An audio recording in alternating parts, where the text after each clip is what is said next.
Welcome to Session 2 Inventory Management. We start our session by learning News Vendor Problem. The News Vendor Problem is a mathematical model for calculating the optimal inventory level for one single period. It's called the newsboy or news vendor problem. A news vendor problem who must decide every day how many daily newspapers he wants to stock for the next day is faced by uncertain demand and knowing that unsold copies will be almost worthless next day. The news vendor problem is characterized by the following condition. First, fixed price for each unit. Perishable product, uncertain demand, no additional delivery in period T, and short purchase time. We'll explain further. The single period model, sometimes we also already mentioned newsboy problem or news vendor problem, is used to handle ordering of perishables, fresh fruits, vegetables, seafood, cut flowers, and items that have a limited useful life, like newspapers, magazines, spare parts for specialized equipment. The period for spare parts is the life of the equipment, assuming that the parts cannot be used for other equipment. What sets unsold or unused goods apart is that they are not typically carried over from one period to the next, at least not without penalty. Day-old baked goods, for instance, are often sold at reduced prices.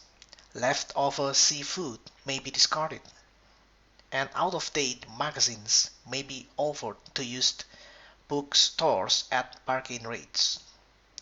There may even be some cost associated with disposal of leftover goods. Analysis of single period situation generally focuses on two costs.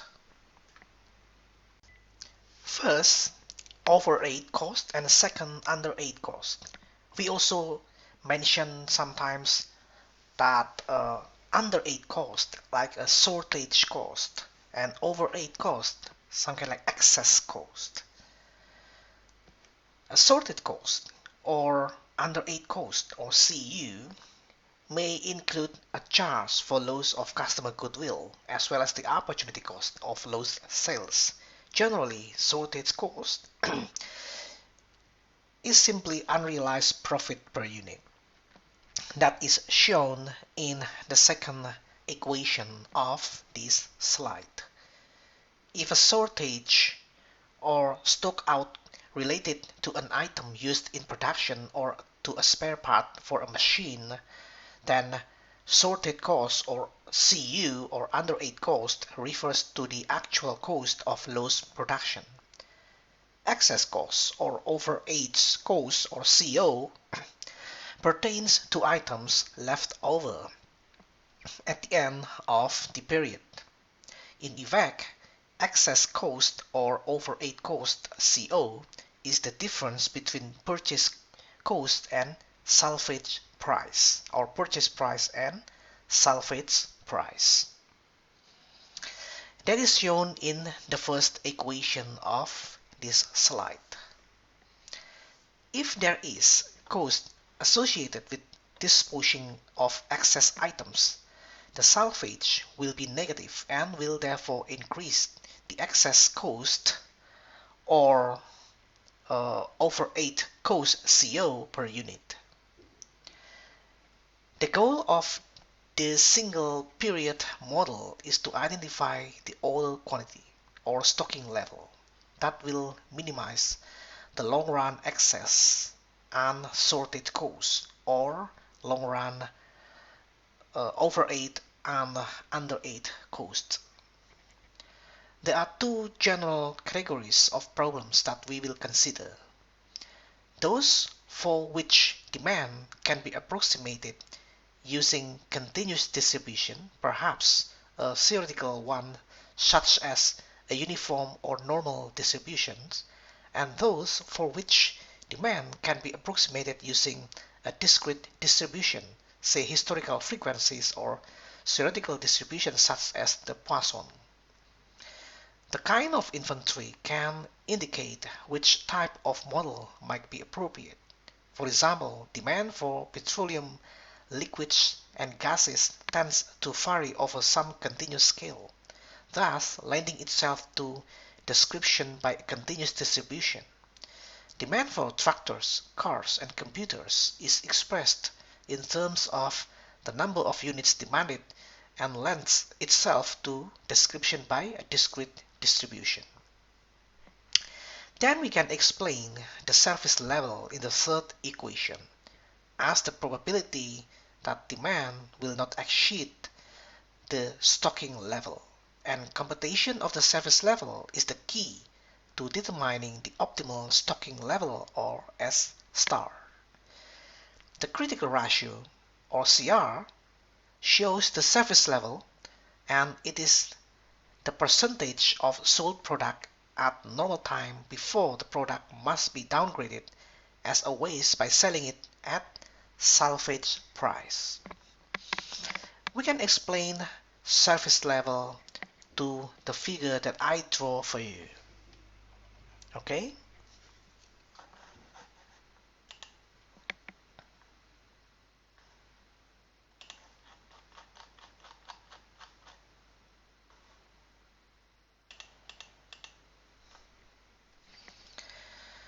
Okay, let's say here we have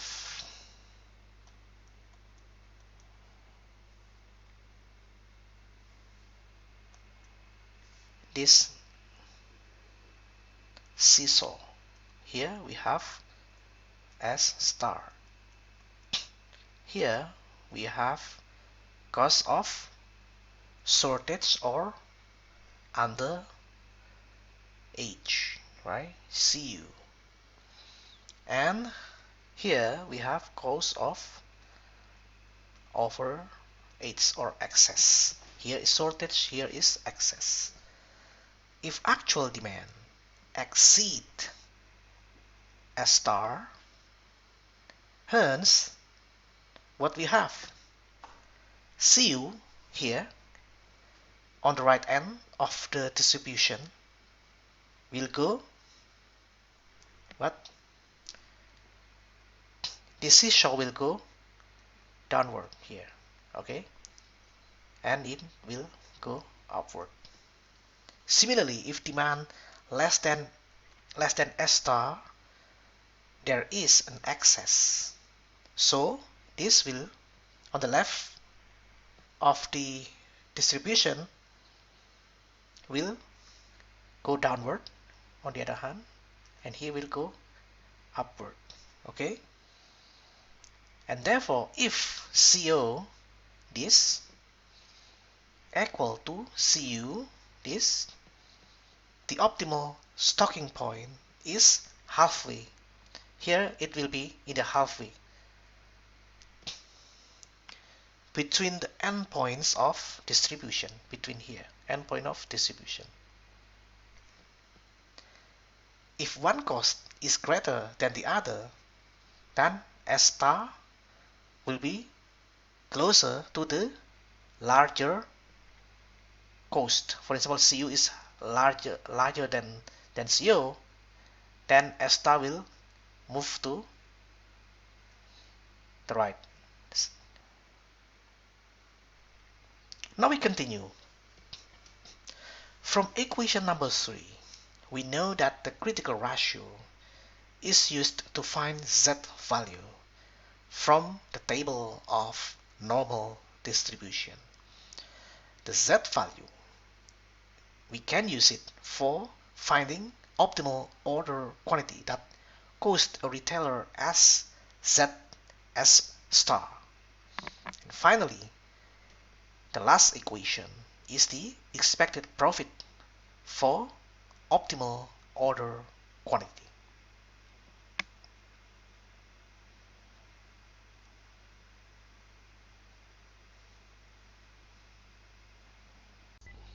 Now let's take a look at our current example.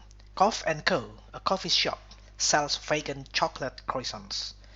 They purchase the croissants from a small bakery shop at the end of the street.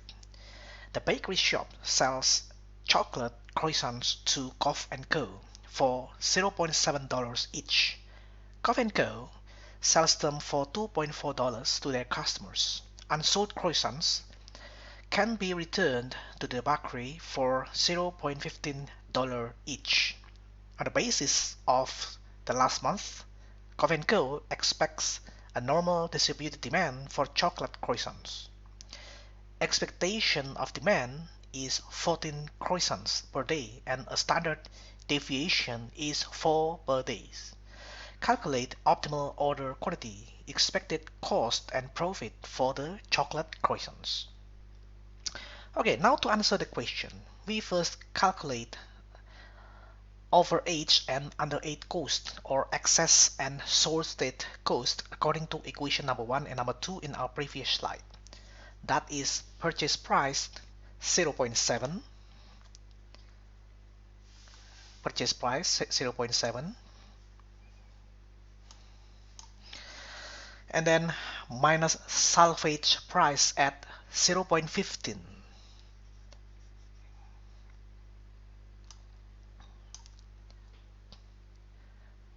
Gives overage cost. For retail price 2.4 here, retail price, minus purchase price at 0.7 gives 1.7 as underage cost. CR or customer service level is calculated according to the third equation and is at 0.75. Here we have 0.75 from 1.7 divided by 1.7 plus 0.55. We use CR here to find Z from Z table and we have Z equal to 0.7. Okay, let's check. For 0.556 to be precise.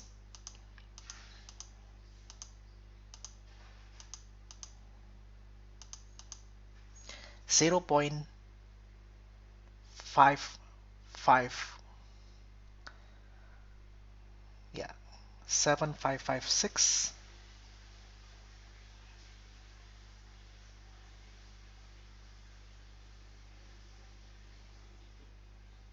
yeah we found it here 0.7556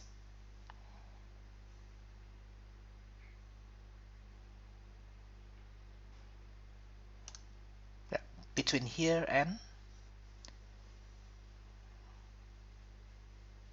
here, and therefore we find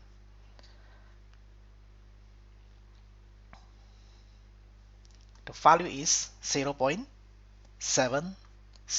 okay, because it is close to 0.7. And then we calculate economic order quantity for Coffee & Co. by adding expected demand 14 here plus 0.7, that is a set value, times the standard deviation at 4 per day. From here we can find 4 per day. Standard deviation is 4 per day. Alright?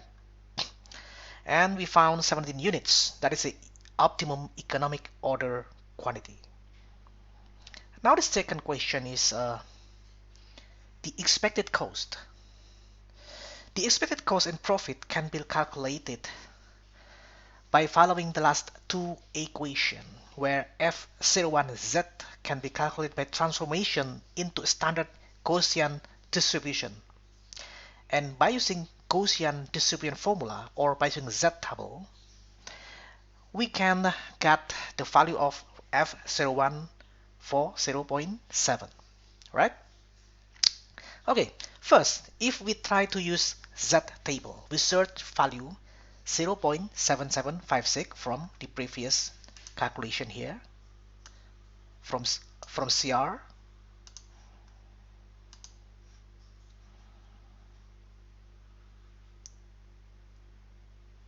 From CR here, 0.7556. Okay.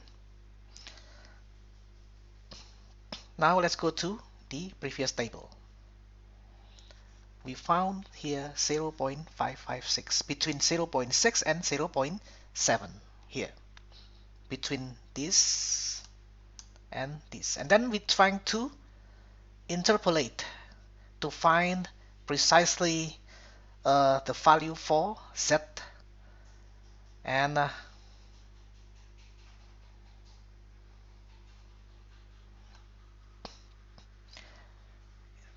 we will find 0.68777. Okay, and it is not stopped here, because actually we want to find a safety inventory that cover probability of having demand more than 15 units. Then F0107 is not equal to this, but equal to 1 minus 0, 0.0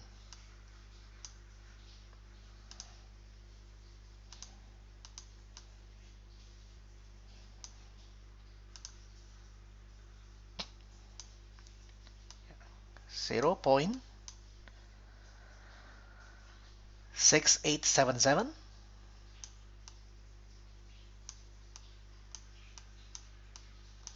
equal to 0.3122, and therefore we can use this into this equation and to give $2.81 per day. And therefore here we can put into this equation to get $20.99 as the expected profit. Now let's take a look our case study in Maersk. This case study focuses on the impact of a global transportation concept on inventory management on the example of daily Maersk. It illustrates how the sea leg part of supply chain relates to shipper inventory management at destination countries. It shows that daily Maersk can offer substantial benefits to shippers in terms of safety stock reduction. Maersk Line is a part of Denmark's largest corporation, the Copenhagen-based Maersk Group. Within the Maersk Group, Maersk Line makes up roughly half of the revenues, making it the group's largest segment. Maersk Line operates in the container shipping industry, offering liner service between seaports. It is the largest container line worldwide, with a fleet of 576 vessels. Normally, customers can be split into either direct customers or producers or forwarders, or for instance Kuehne and Nagel, DHL, DB Schenker, who book slots for the cargo on container vessels to the respective locations. In 2011, Maersk announced the introduction of Daily Maersk, a first of its kind concept offering daily departure from key ports in Asia to key ports in Europe. Instead of departures only once a week, Maersk started by offering a daily departure instead of, as formerly, only weekly departures from Asian key ports Shanghai, Ningbo, Yantian or Chinese, and Tanjung Pelepas, Malaysia, to Felixstowe in the UK, Rotterdam in Netherlands, and Bremenhaven in Germany. Consider an example. The sea journey from Yantian to Felixstowe takes on average 30 days. Now, one departure of a Maersk vessel is offered each day instead of only once a week. We assume constant demand of 10 units a day, 98% service level, and normally distributed lead time from Yantian to Felixstowe. The safety stock at destination at Felix store can be then defined as safety stock SS equal to Z times demand, that is the daily demand, times demand standard deviation. SS, that is safety stock at destination or Felix store, equal to Z, that is the service level, times D, that is the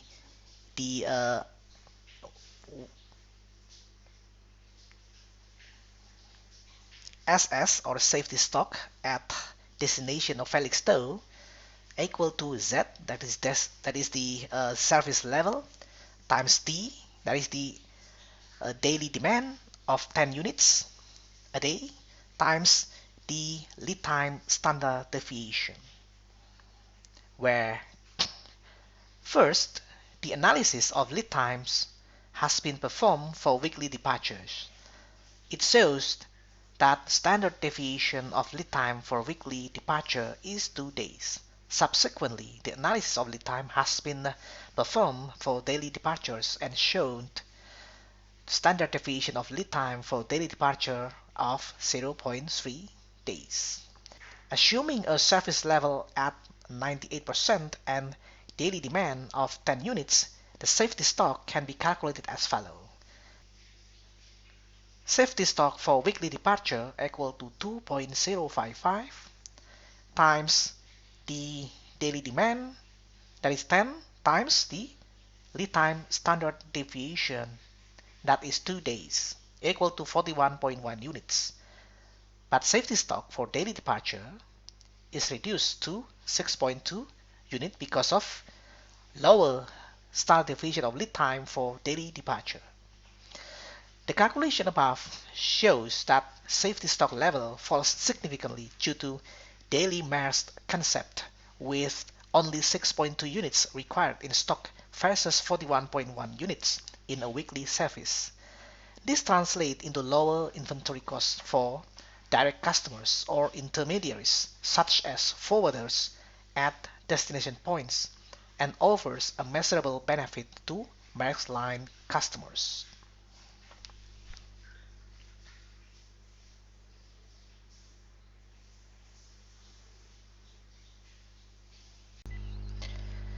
This slide provides two performance indicators for supply chain inventory management. First, inventory turnover. Inventory turnover is equal to cost of goods sold divided by inventory investment, and weeks of supply equal to inventory investment divided by average weekly cost of goods sold.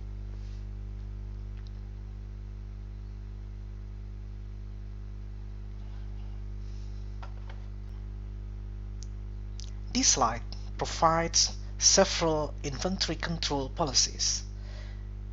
Inventory control policies are managerial procedures that help to define how much and when to order. The review may happen periodically, for instance at the end of a month, or continuously, for instance tracking its item and updating inventory levels each time an item is removed from inventory. 4 parameters are important in the setting up of inventory control policies. For instance, T is replenishment interval, Q is order quantity, S is reorder point, and capital S is target inventory level. Since order quantity and replenishment interval may be both fixed and variable, 4 basic inventory control policy can be classified. If the period between 2 orders is always the same, we talk about periodic review systems. If the point of time of next replenishment depends on the reorder point, we talk about reorder point method of stock control or continuous review system. The above mentioned 4 parameters can be fixed or changed or adjusted in dynamic regarding the changes in demand and supply. Therefore, static and dynamic views on inventory control policy can be considered. In TQ policy, ordering a fixed quantity Q at fixed regular interval of time is the simplest policy, where there is no any adjustment regarding demand fluctuations. Therefore, when the demand is lower in the current period compared to the previous period, the inventory level at the day when inventory replenishment occurs is higher than the previous period. The policy has disadvantages and also advantages in terms of having risk of getting either overstock or stock out that potentially generates inventory shortage or excess.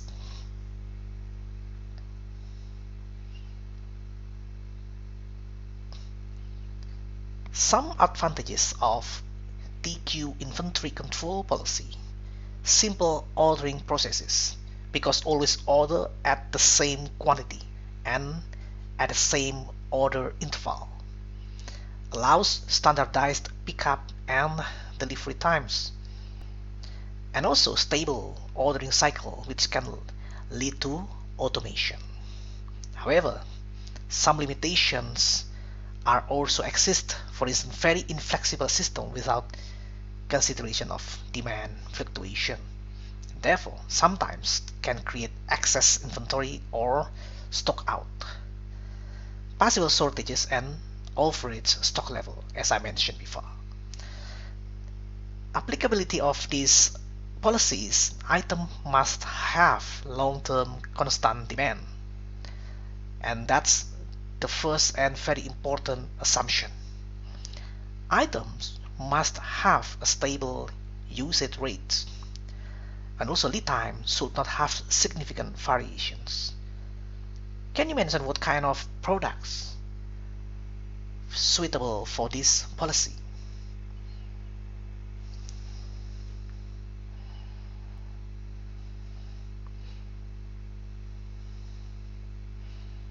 Yeah, the answer is that cost savings in terms of ordering time and personnel. Yeah, the answer is that rather for the answer is rather for Class C items with a low value and high and regular order velocity. So, if we look back to our ABC classification, Class C products is suitable for this policy. Next, for TS inventory policy, the order quantity is variable. Q is placed at a fixed time.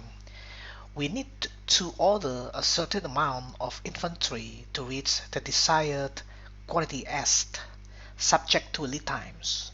Order quantity is calculated as the target level as stock on hand. We can see from a figure in our slide that every time the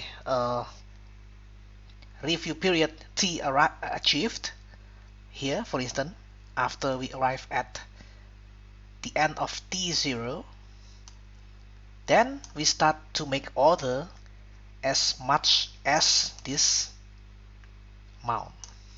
And what happened when the order arrived at a location where this product stored, then the actual inventory level will decrease at this level, and we move this here, and therefore we got the actual inventory level at that time at this level, right?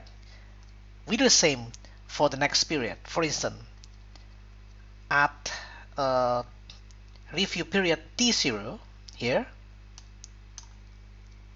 we start making order up to this order level S, and when the order comes to the warehouse, this level actually not at the same level at the end of T0, and let's say this T1,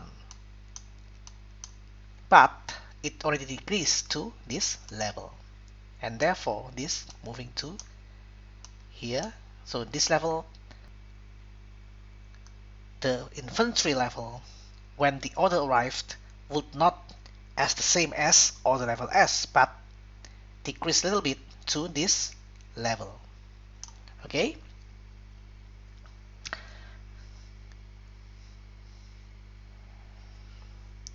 There are some advantages and limitations and also applicability of TS inventory control policy.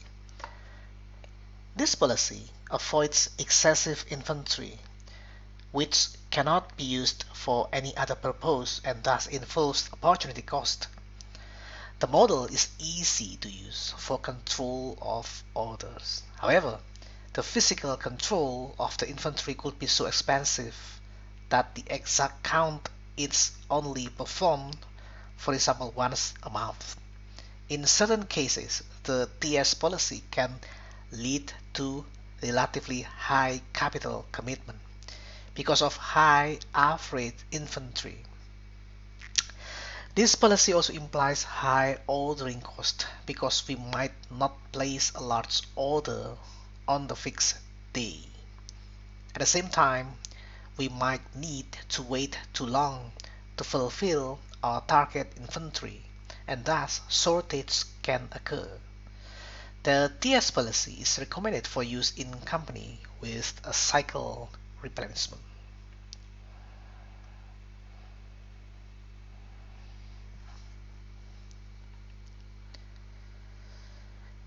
The next inventory control strategy is SQ.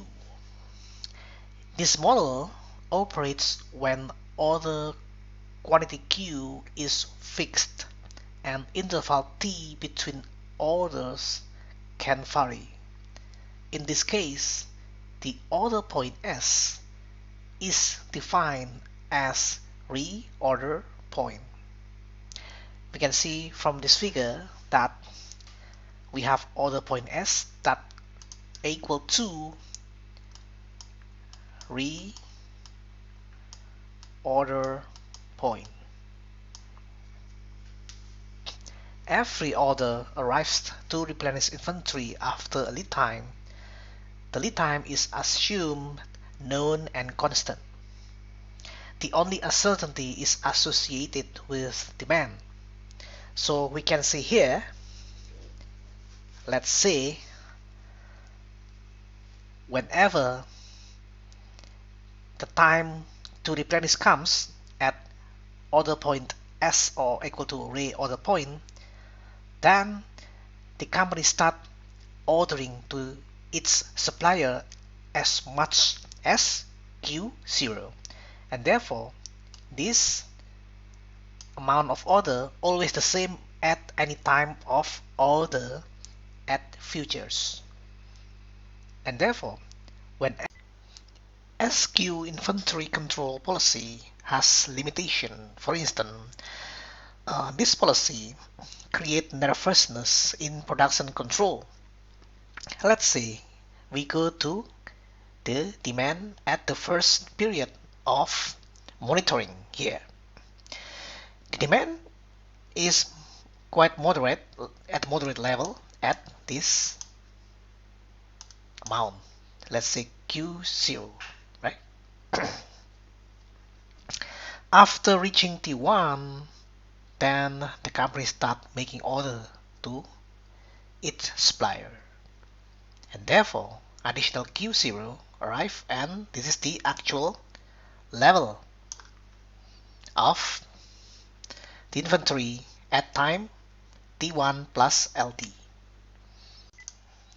We can see that the level of inventory at T1 plus LT is not as high as the inventory at the beginning of review period at time equal to 0. And therefore, this inventory is faster to be depleted from the warehouse to be used by production facility. And then we can see here that T2 is not as long as T1. Here T1 is longer than T2. And the company start making another order to its supplier. Because LT is always the same, then at this period of time, the Q0 again added into the inventory of this company. And therefore, at T2 plus T1 plus LT, so in this the time, T1 plus LT, T2 plus LT, the inventory again increased to this level. Because the demand is not fixed. And then, suddenly, after the inventory replenishment at this point of time, the demand surged rapidly, and therefore, within a shorter period of time, at T3, the order point S is reached, and the company needs to make another order to its supplier. But unfortunately, because the demand rate is higher than previous periods, hence this company experienced a shortage. And then from here we can conclude that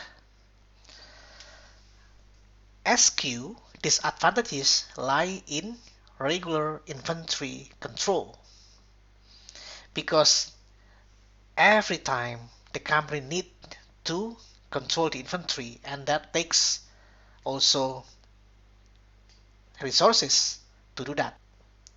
However, the advantage is that it is simple operation and full control over results. This policy is broadly spread in organization.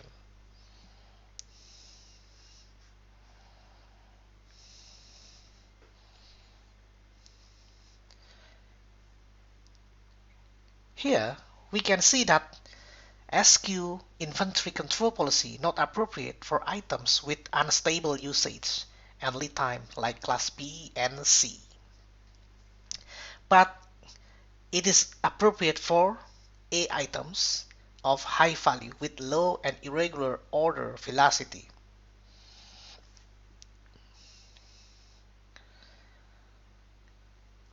The next policy is SS inventory control. This strategy is used to define the drop of order quantity S after every inventory usage. Should it be a case, a manager should refill inventory to raise the inventory position to the level of capital S, which is desirable property. Therefore, both order quantity at the time interval between orders is variable. This system can handle any level of demand at any time, include demand fluctuation in the planning.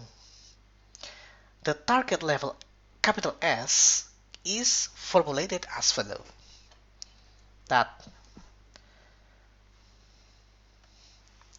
S equal to reorder point, that is equal to small s, plus Q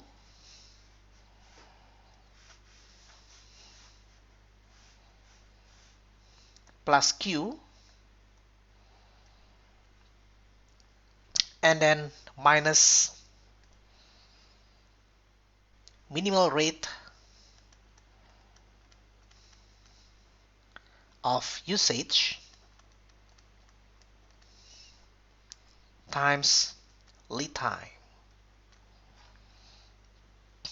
In this case, lead time is constant, and therefore, let's say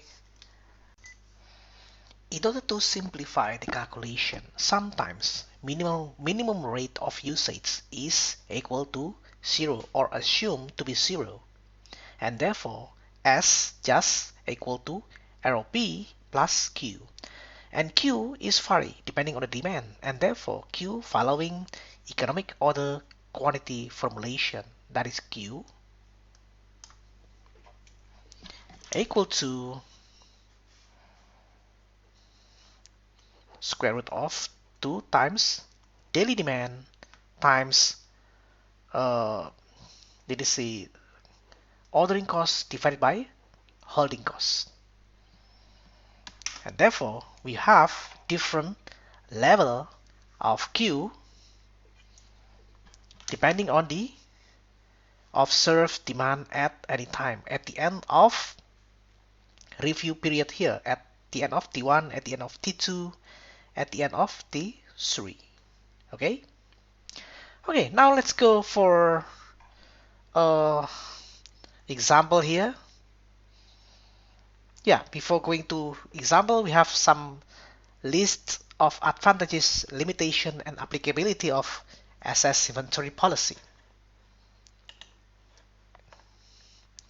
That it is flexible to be implemented, that order policy SS can avoid excessive level of inventory and ensures that business has the right goods on hand and can avoid stockouts. However, it takes tight control and much effort in PPIC department, but it is used in both industrial and commercial area of business. Okay, now let's go to our example. That consider we have the following data and determine parameters and annual holding costs for SS policy for 95% and 98% service level respectively. The information are demand per day, we have 100 units, and the standard daily deviation of demand, 20 units, annual holding cost, $10 per unit, fixed ordering cost, $100 per order. The order interval is 4 weeks and lead time is 2 weeks. And then we start solving the problem by first we have to find Z values for 95% and 98% service level. From Z table we got 1.65 and 2.05 respectively. And then we find SS or safety stock, that is equal to Z times sigma times square root T plus L. And then 1.65 times 20, that is the standard deviation of demand times square root of T plus L, that is 4 plus 2. And then we have reorder point equal to 100 times 4 plus 2 plus 81 equal to 181. Right? And then we have to find reorder point or small s, that is 881 units, plus Q that is economic order quantity, that is 2 times 36,500 times 100 divided by 10. Okay, let's see. Q here, we can find from here Q or economic order quantity or Q equal to square root of 2 times 335 times 100 days times ordering cost, that is 100 divided by the holding cost, that is 10. Right? Here we can cancel. Q equal to 2 times 365 00, yeah, times 10.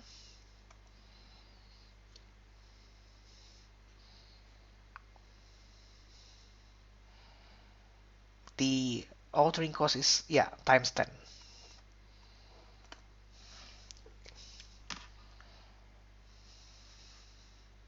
Yeah, 855 units. All right.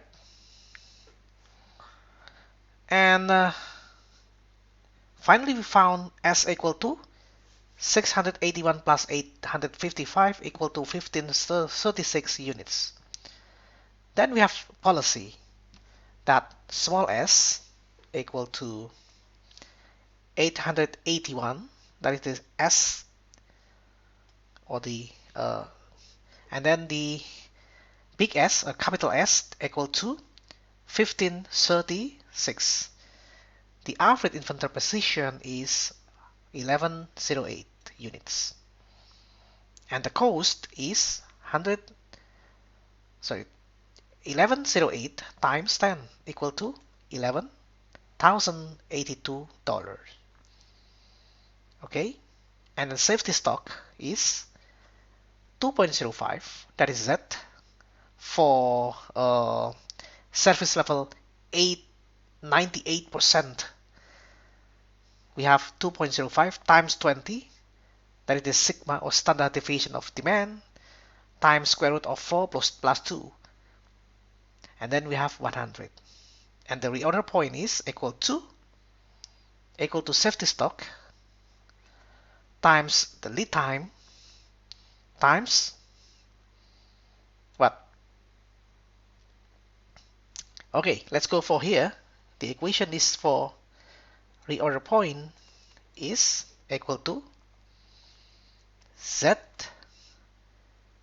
sigma times lead time, right?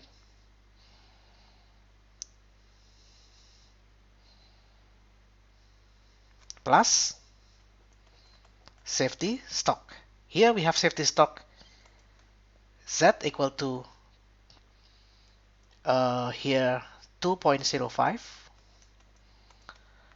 times sigma is equal to 20 square root 4 plus 2 plus safety stock equal to for 98% safety stock equal to 100, and then we have 700 units. Okay, now we go to number 8, that the target inventory, that is capital S, equal to arrow P plus Q, and then we do the same for surface level equal to 98%, and we have 1,555 units. The policy for 98%, we have 700 as the reorder point and 1555 as the target inventory level, or capital S. Every time the company need to order to its supplier, and the supplier need to replenish the inventory, and therefore the average inventory position is 700 plus 1555 divided by 2 equal to 1128, and it cost 1128 times 10, that is 11,282.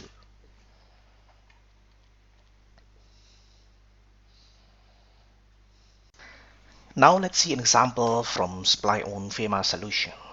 In case where replenishment interval, order quantity, reorder point, and target inventory level are not fixed, but change in dynamic subject to changes in demand, the following changes to the above mentioned policy need to be considered. We have to take into account demand, current and projected inventory, in-transit quantity, as well as planned deliveries. It can be observed from the figure in our slide that both target inventory level and reorder point change in dynamics subject to changes in demand. The calculation basis is the planned days of supply. So we can see, for instance,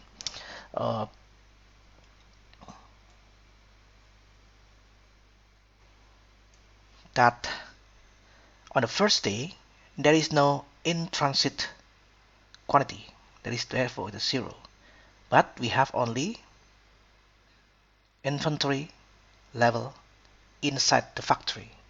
But at the second day, when the in-transit quantity comes, and then it add up into the inventory of the company, and therefore in the second day the total inventory will be this 1508 plus 1000. So this number comes from the initial inventory minus the demand at the first day at 1950. We do the same. We move this number here, and then we need to consider the demand, and then this number plus this number minus this number, and we have this number. We do the same for the following days. Okay,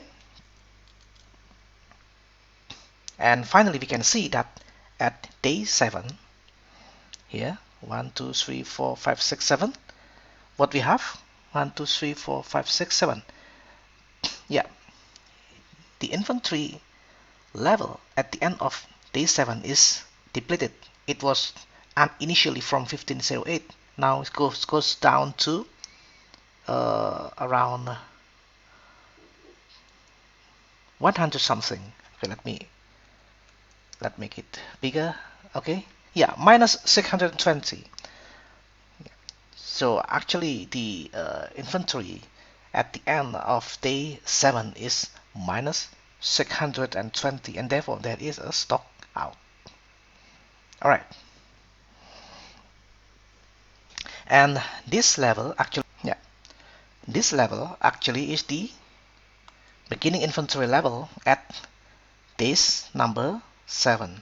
So after receiving demand information at 970, then the actual inventory will be minus something, and therefore we need to consider the changes of demand by dynamically change the reorder point, order quantity, replenishment interval, and target inventory level.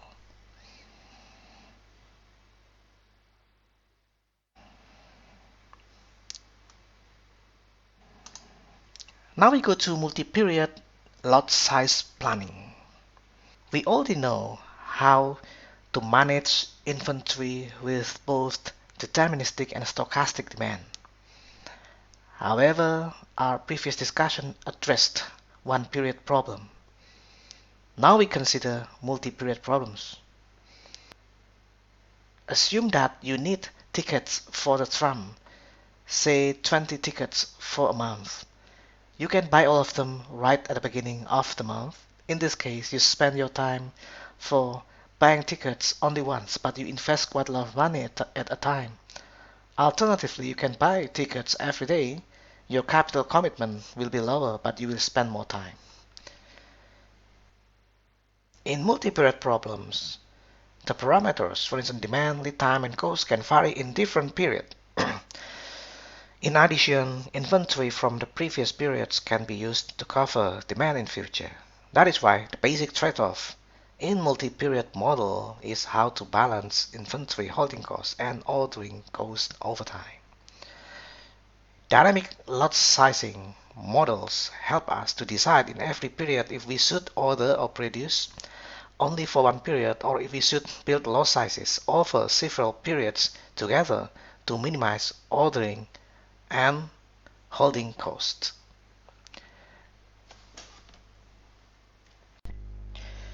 There are three dynamic lot sizing strategies: least unit cost heuristic, Silvermill heuristic, and Wagner-Witten method. Least unit cost heuristic is based on average unit cost per period. The Silvermill method uses the average cost per period instead of the average unit cost. As long as the cost is decreasing, the lot size is extended, similarly to the least unit cost heuristics. The Wagner-Witten model considers the deterministic demand that changes over several periods for one product. This model helps us to find the optimal solution that will tend to be, but not necessarily, better than Silvermill and over the least unit cost heuristic solution. For least unit cost heuristic, we consider an example in the current slide.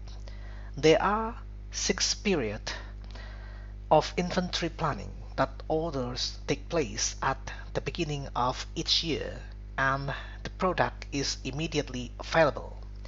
Every order generates fixed cost F at 100. Fixed cost at 100. And there are holding cost C per unit per period of $0.5.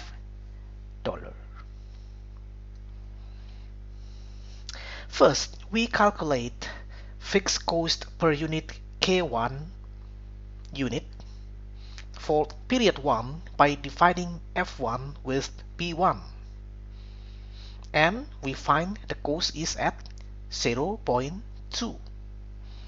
So here the F1 is 100, that is fixed cost for each period 100, divided by the demand P1 is P1 at 500, and then we have 0.2.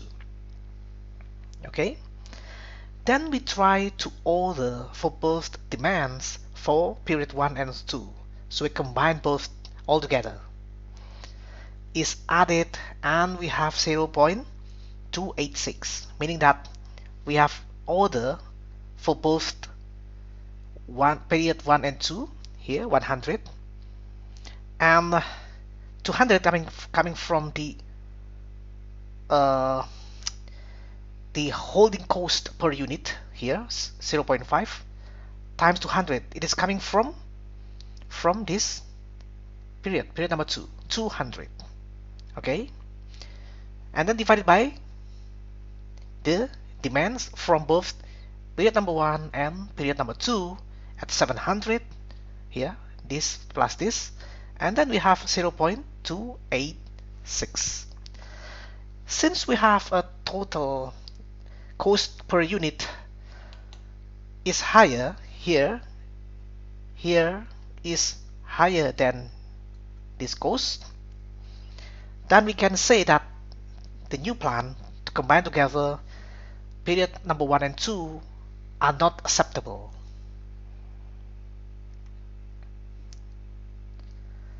We do the same for trying to combine order for period 2 and 3.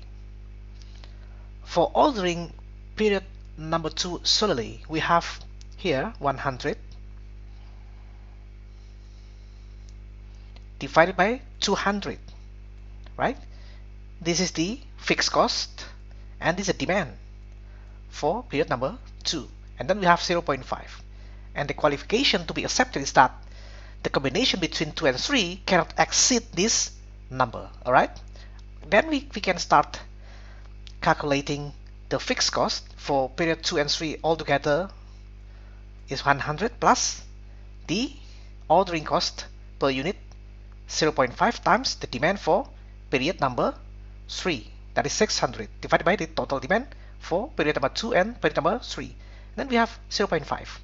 Since this value and this value are the same, and therefore we can use the plan combining period number 2 and number 3 all together. Now we try to move a little bit further one period ahead by combining 3 periods 2, 3 and 4, and therefore we have 100 coming for the fixed cost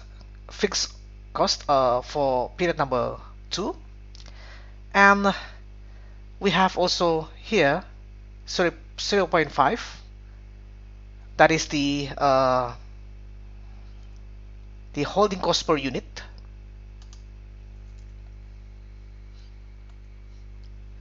for period number 3 and holding cost for period number 4 times the number of demand for period number 3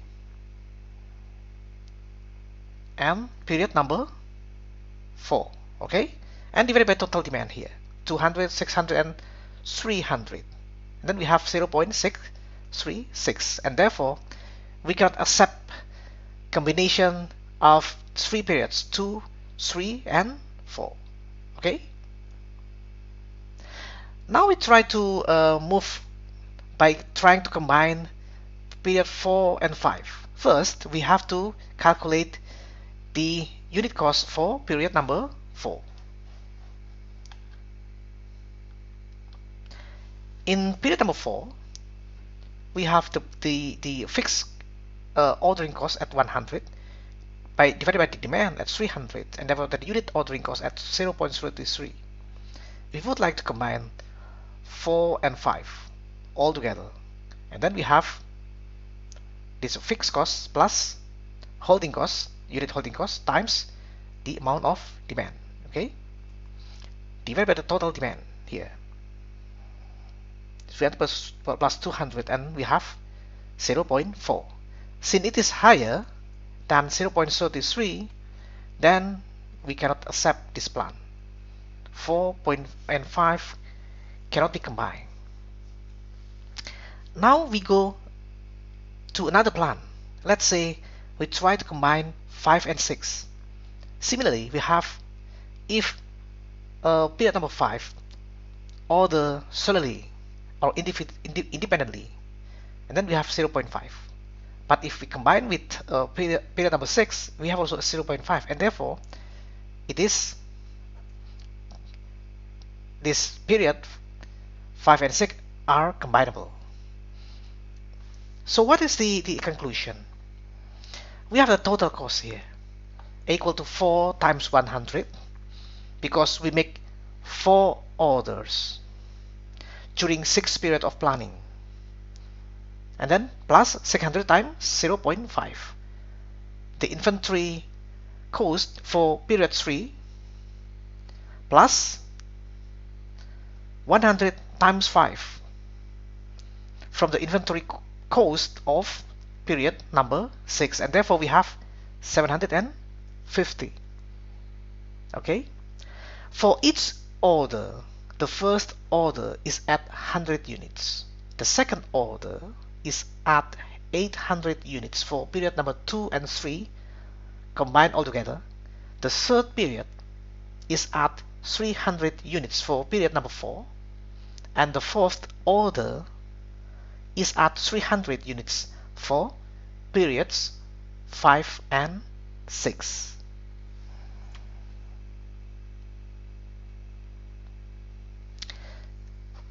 The second method is silver meal heuristic.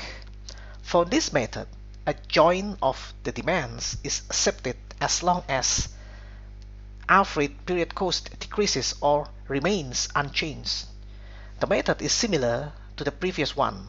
For example, joining period number 1 and number 2 demands is equal to adding fixed cost of period number 1 and inventory cost of period number 2.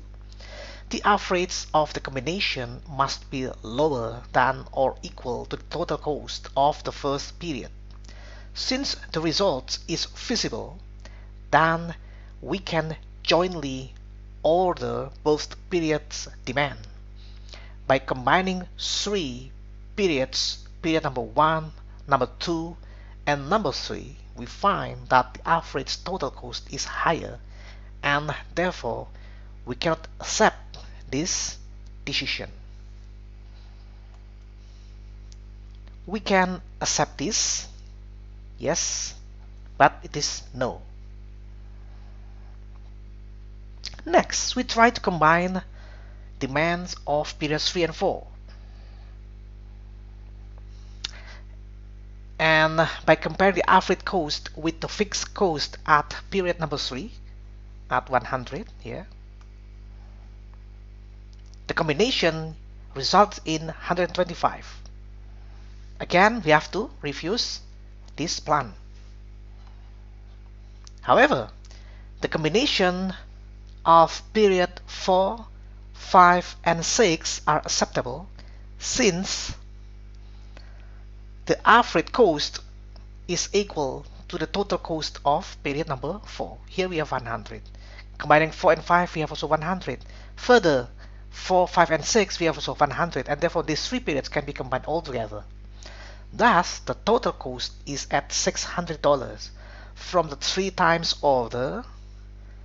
So we order first for period number 1 and 2 in combination.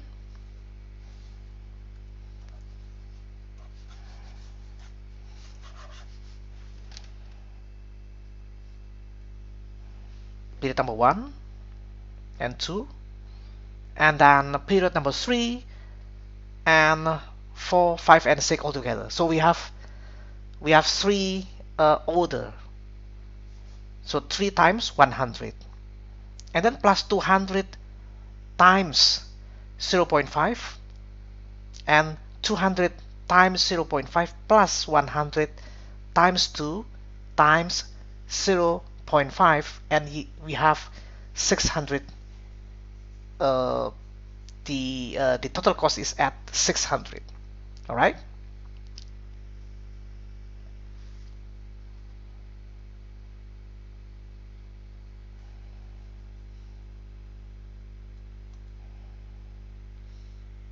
Okay. The last method is Wagner-Witten method. The Wagner-Witten method provides optimal results for the periods under consideration, but not beyond them. The basic idea of the model is to minimize holding and order cost.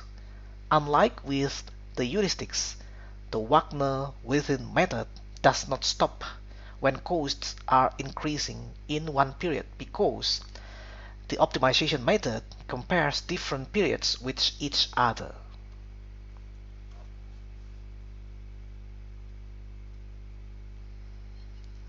Okay, let's see this example, for instance.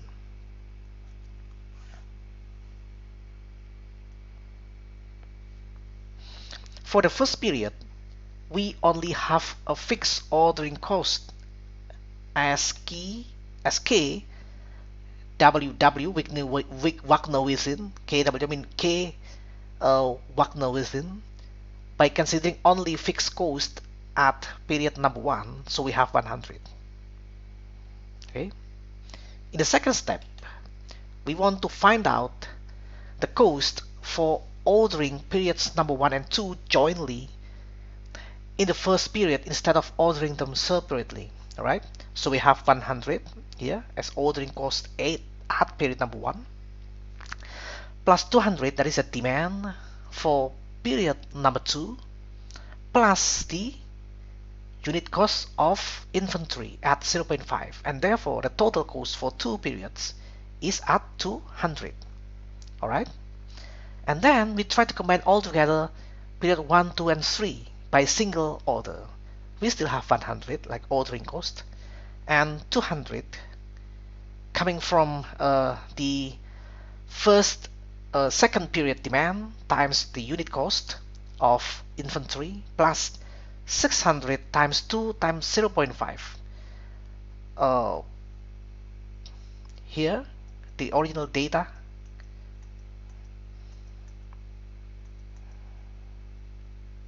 Alright, here we have 600 for the demand for the third period.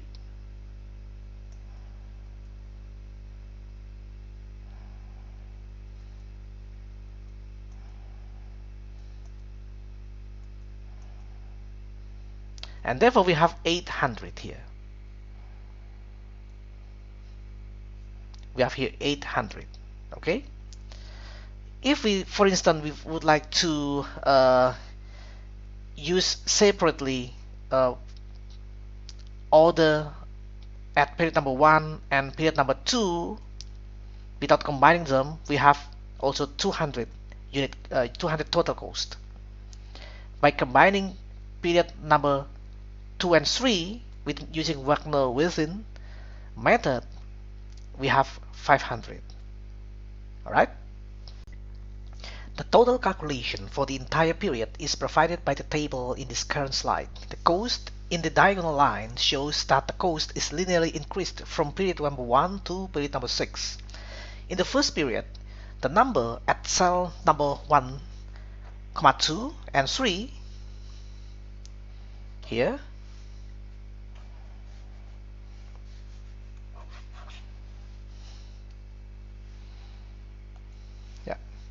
cell number 1, 2, and 3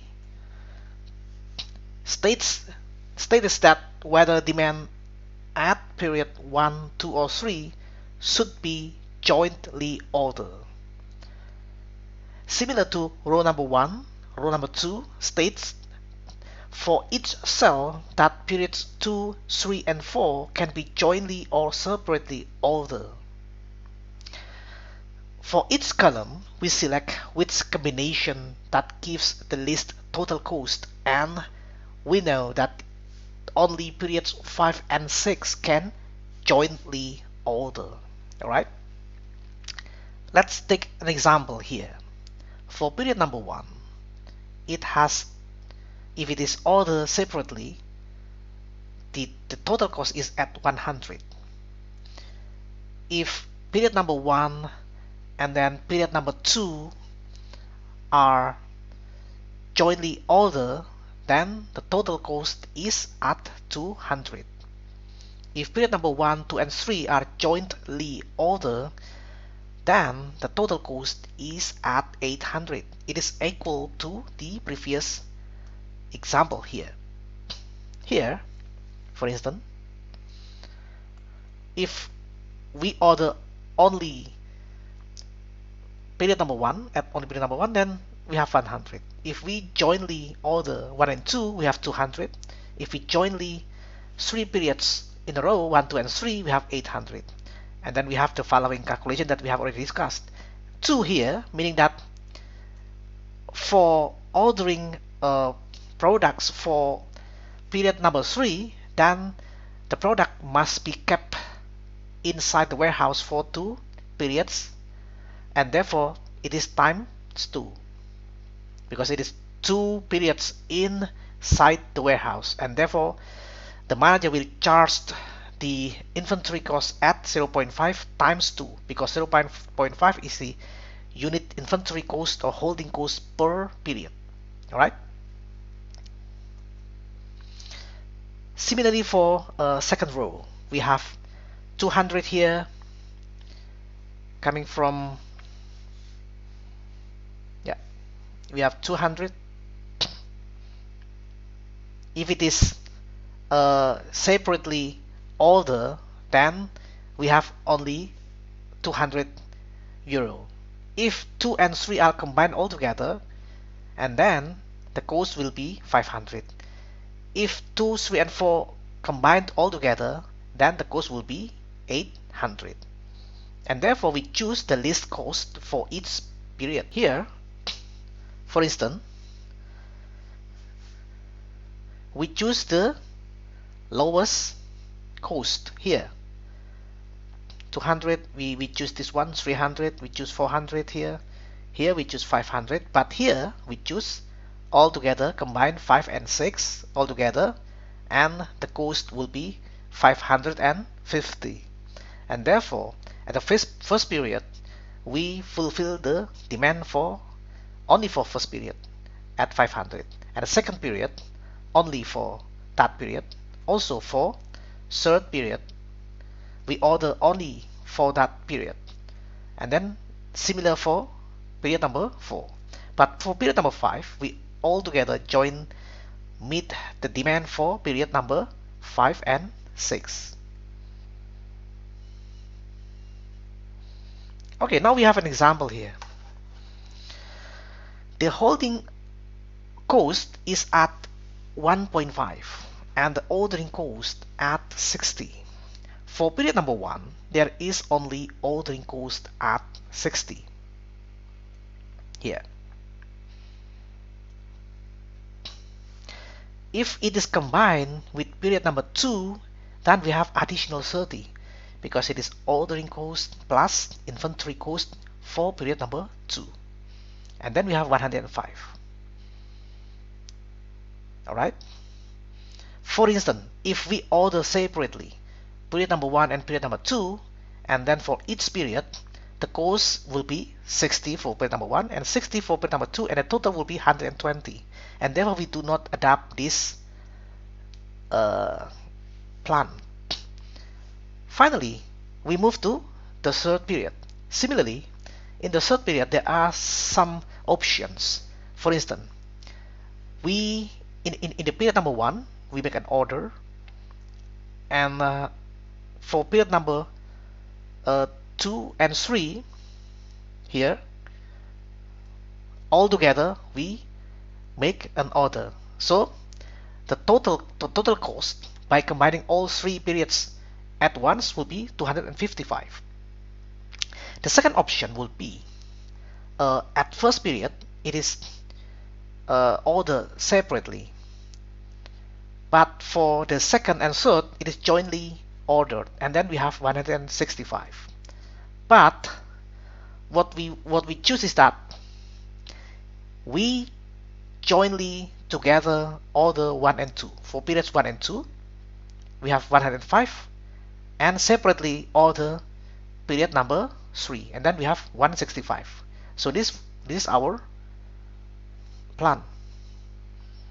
And then for period number 4 we also add additional 60, but we have 225. Therefore what we choose is that in the whole planning is that we use 105 that is coming from here, from jointly order period 1 and 2, and then we also make joint order for period number 3 and 4, right? 1 and 2 all together plus 3 and 4, right? And therefore at the beginning of period number 1 we order as many as 50 here, and the beginning of period number 3 we order as many as 60. This coming from the demand for 3 and 4, 50 plus 6 plus 10 equal to 60, and 20 plus 30 equal to 50. Okay.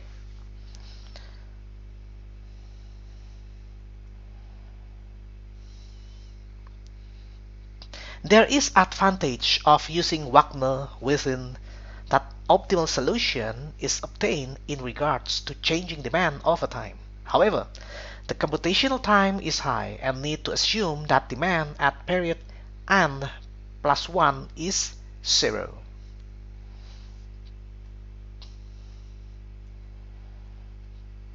Now we go to aggregating inventory. In a number of cases, many markets are replenished from the same warehouse. In this setting, interesting trade-offs between number of facilities, inventory, and transportation costs may arise when comparing different options. For instance, building warehouse in each market, or we can centralize the storage in centralizing inventory. Some important questions can be discussed regarding this option. How does the replenishment interval affect the safety stock requirement at warehouses? How does the replenishment interval affect the level of inventory and thus the size of the warehouse? Finally, how does the replenishment interval affect other warehouse costs such as labor cost?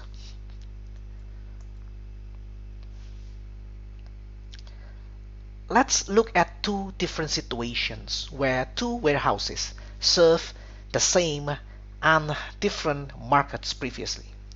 If the market is the same, then the demand lead time is single, or otherwise the variance of both markets is the sum of the variances of two different markets. Let's look example coming from this slide. I will make it larger so it is easier to read. Mr. Ching has two wholesale flower markets, and his most important products during the Christmas period are Christmas stars. Mr. Ching has to order Christmas stars from the next season from his supplier. His markets are located in Berlin and Cologne and provide Christmas stars for different regions in Germany, Switzerland, and Austria. The warehouses serve different markets.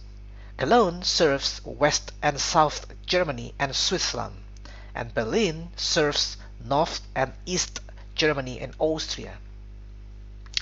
Based on sales data from the last year, Mr. Ching assumes demand to be evenly distributed. demand for his market in Cologne is 12,000 Christmas stars, with a standard deviation of 4,600 stars. The market in Berlin has demand for 14,300 Christmas stars, with a standard deviation of 6,200 stars. The purchase price for one Christmas star is 1.12 euro and the retail price is 3.65 euro. Christmas stars which are not sold can be sold on to the textile industry for 0.31 euro per star. The textile industry can use the red pigment for dyeing. Mr. Ching thinks about merging his markets. Merging will involve extra transport cost of 22,500 euro, but a reduction in fixed cost of 20,000 euro.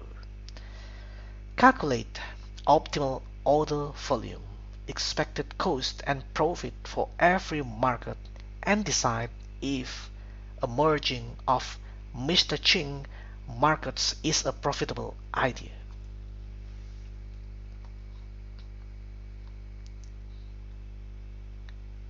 Now let's start solve the solution. From the previous slide, the overage or excess cost is purchase price at 1.12 minus unsold price at 0.31. The shortage or underage cost is retail price at 3.65 minus purchase price at 1.12.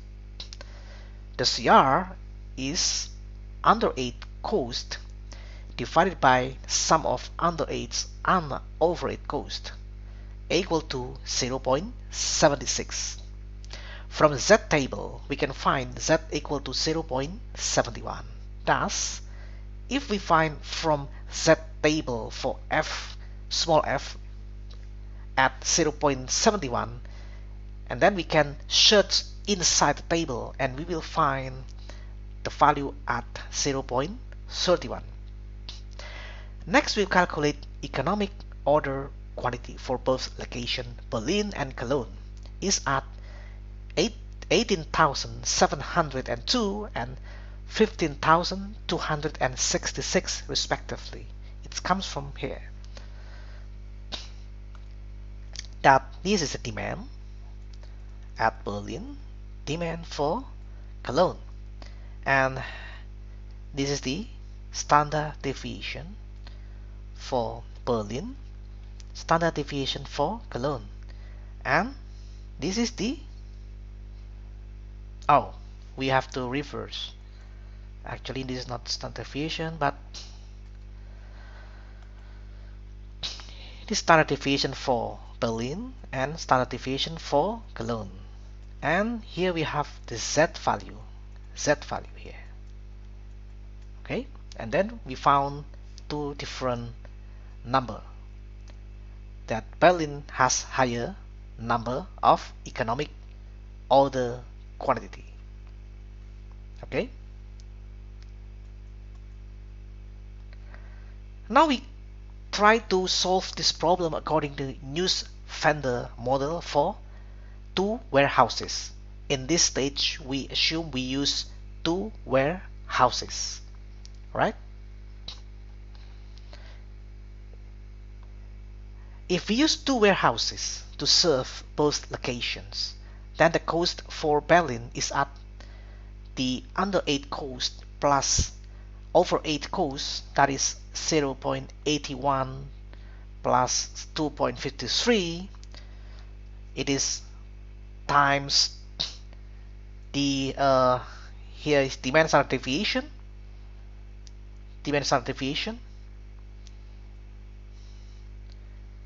and this is 0.31 coming from F at 0.71. Then we found 6,420. Similarly for Berlin, for Cologne we have here, but by changing the demand standard deviation at Cologne, and then we have 4,663. Since this is the total cost,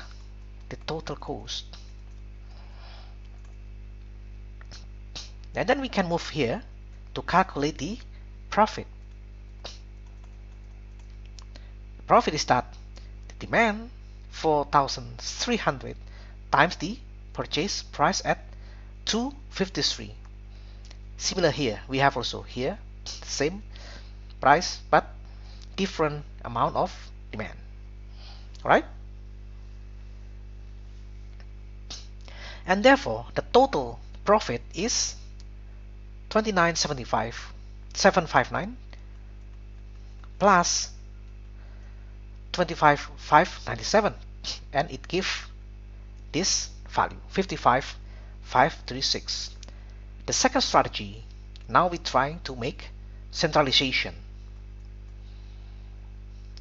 Now we go to the next strategy, centralization. In centralization, we know that the demand will be aggregated altogether, both from Berlin and from Cologne, and then we have 26,300, and therefore the variance or the standard deviations coming from the total variance from both location, and then take the square root, and we have 7720, and then the economic order quantity coming from here, the demand, the total demand here,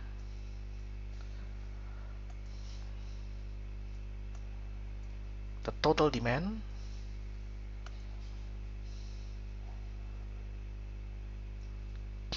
times 0.71, this is the Z value, times the 7720, that is the new standard deviation from both location Berlin and Cologne. And then we can again recalculate the total cost, and also from the previous strategy, just from the new strategy minus total cost from two warehouses, and then we have surplus at 3,190, meaning that we can get saving at this number.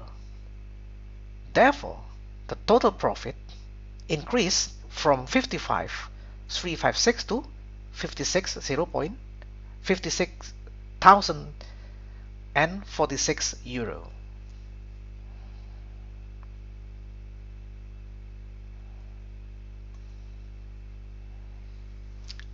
Okay, to conclude our lecture in inventory management, we have in our slide ATP and CTP, available to promise and capable to promise.